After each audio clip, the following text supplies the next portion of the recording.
Hello and welcome. This is your news update for February 9th, 2026 at 0140 Central Africa Time. We're going to start with reports on some major humanitarian and security incidents that are unfolding around the world. First, in the Democratic Republic of the Congo, some truly tragic news. The confirmed death toll has now climbed above 400 after a catastrophic mine collapse in the eastern part of the country. So let's break this down. This all happened on January 28th at the Luovo mining site in Robaya. What happened was heavy rains triggered a massive landslide. Now, this area is incredibly significant.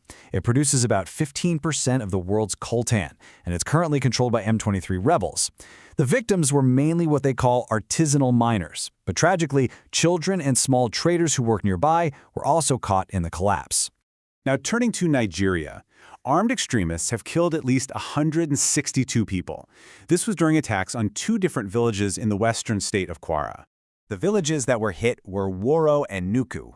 The group being blamed for this is an Islamic State affiliate called La Karawa. This assault is being called one of the deadliest in recent months, and it really just highlights the complex and escalating security problems that Nigeria is facing from a number of different insurgent groups. And beyond that security crisis, Nigeria is also in the middle of a national conversation about its healthcare system. This was sparked by the recent death of a well-known singer, Ifunanya Nwangane, who died from a snakebite. Her father, Christopher Nwangane, said, "My daughter is a very, very gentle girl, until this wicked world took her away from me." Her really tragic death has put a spotlight on a critical shortage of antivenom all across the country. Get this, Nigeria sees an average of 20,000 snake bites every year. The World Health Organization even calls it a neglected tropical disease. For so many people there, treatment is just way too expensive, and often it's impossible to even find it in time. Okay, let's shift now to geopolitical flashpoints, and we're going to focus on the ongoing war in Ukraine.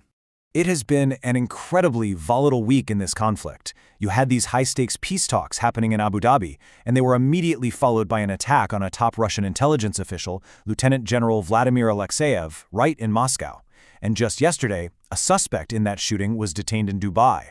And as you'd probably expect, two completely different stories are emerging after this attack. Moscow is calling it a terrorist act that was designed to derail the peace process. Kyiv, on the other hand, has denied having anything to do with it, even suggesting it could be the result of some kind of internal Russian conflict.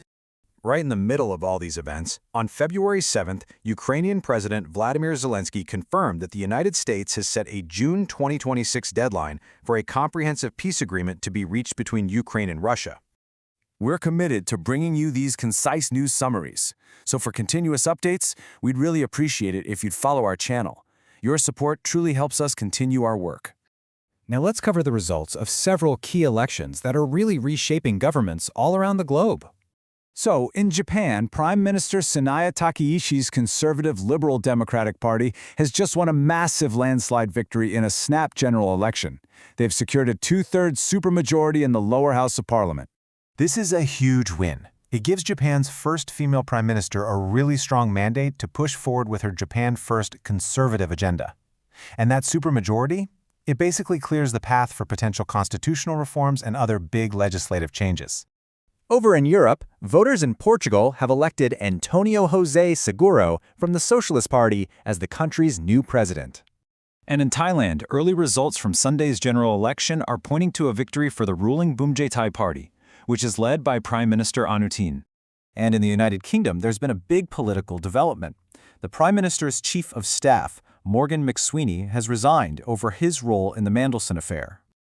And finally, let's take a brief look at some of the latest developments from the worlds of science and technology.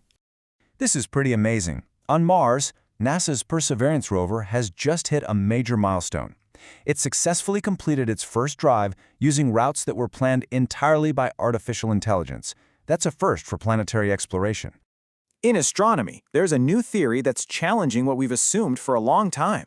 Some scientists are now proposing that the massive object at the center of our Milky Way galaxy might not be a supermassive black hole, after all, but actually an ultra-dense clump of dark matter. And this is a big one. The detection of the clearest gravitational wave ever recorded is giving scientists an unprecedented look at a black hole collision. This event is providing a powerful new test for Albert Einstein's theory of general relativity.